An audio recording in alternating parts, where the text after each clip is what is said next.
আমাদের স্ক্রিনে যে চেনটা দেখতে পাচ্ছেন, এই চেনটা আমরা বানাবো। এই চেনটা 10 গ্রামের মধ্যে হবে।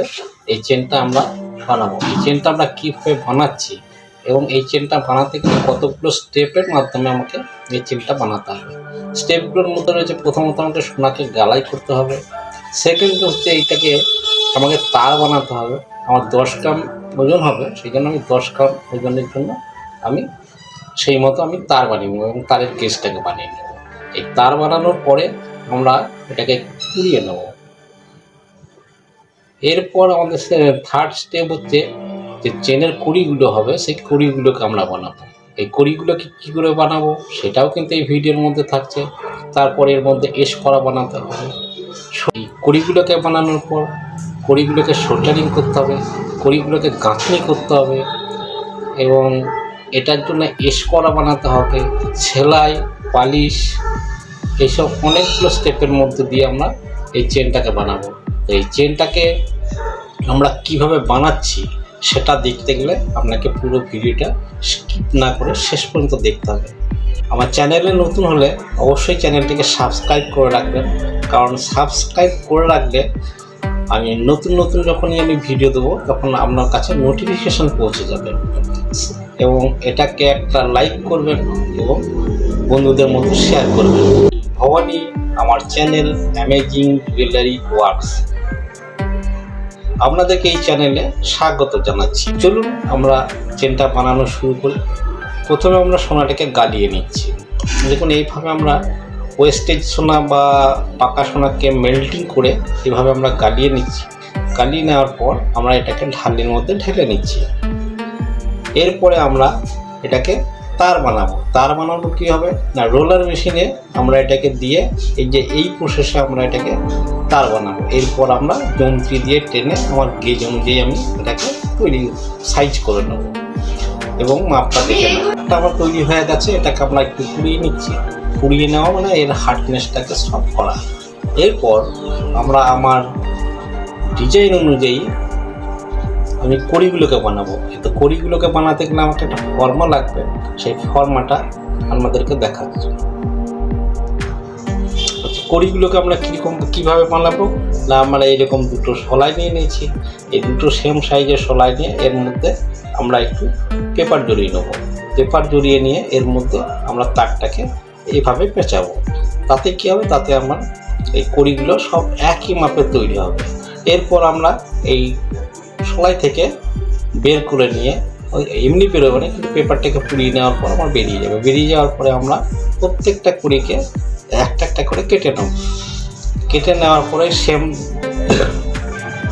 এই কড়িগুলোকে কেটে নেওয়ার পর একটা শেপের মধ্যে নিয়ে সবগুলোকে সমান শেপের মধ্যে নিয়ে আসবো।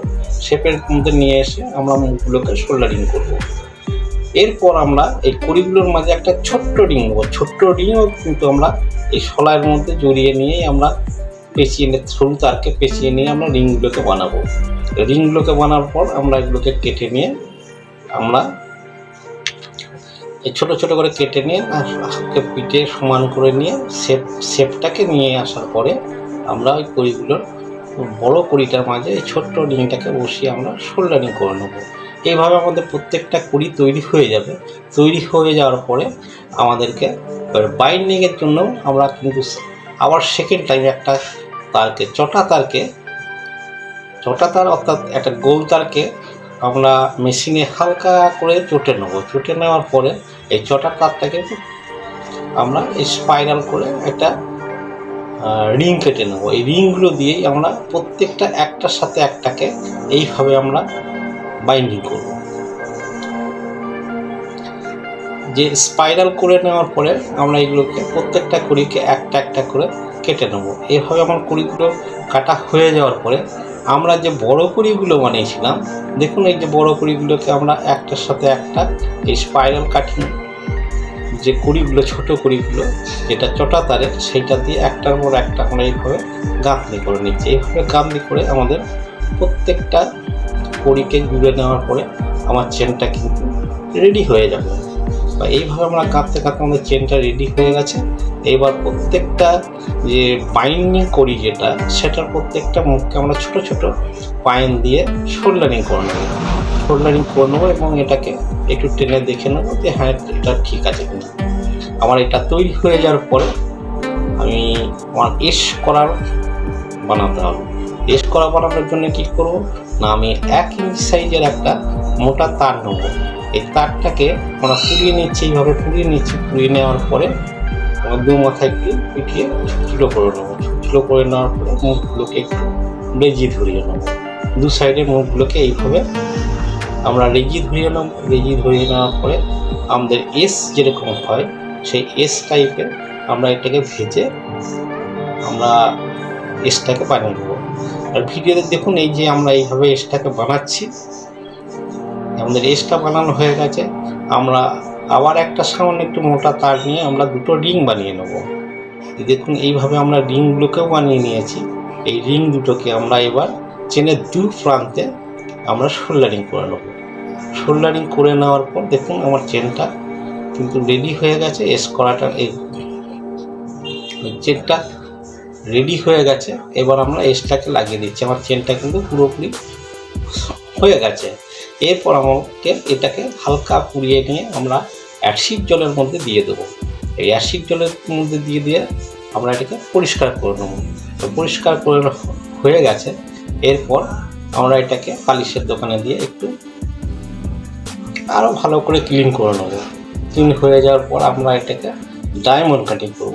তো আমরা ডায়মন্ড কাটিংটা কীভাবে করছি সেটাও কিন্তু সেটা দেখতে পাচ্ছেন যে আমরা এইভাবে মোমের মধ্যে লাগিয়ে নিয়ে আমরা এটাকে ডায়মন্ড কাটিং করছি।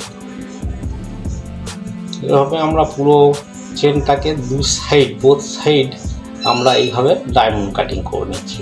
এই ডায়মন্ড কাটিং হয়ে যাওয়ার পরে আমরা এটাকে দেখুন আমাদের চেনটা মোটামুটি ডায়মন্ড কাটিং হয়ে গেছে। এরপর আমরা এটাকে পালিশের দোকানে গিয়ে এটাকে চটকা মারিয়ে নেব। চটকা মারিয়ে নিলে আমার সোনার কালার এবং যে লাইট দুটোই কিন্তু এসে গেছে।